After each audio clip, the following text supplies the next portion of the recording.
hvala za povabilo, da ste nam omogočili, da smo del kongresa. Po tretjem dnevu dogajanja na kongresu bi izpostavil predvsem to sproščenost, strokovnost in pa visok nivo organiziranosti, ki se odraža na vsakem koraku v zadnjih 3 dneh. Mi kot ponudnik kratkoročnega financiranja, alternativnega financiranja smo prepričani, da izvajalci računovodskih storitev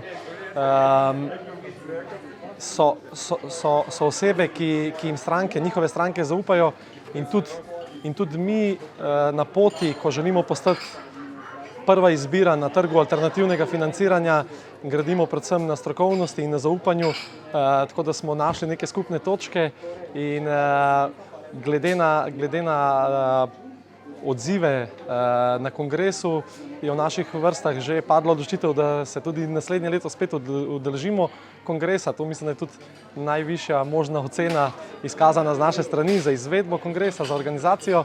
Tako da še enkrat hvala za priložnost in se vidimo spet naslednje leto.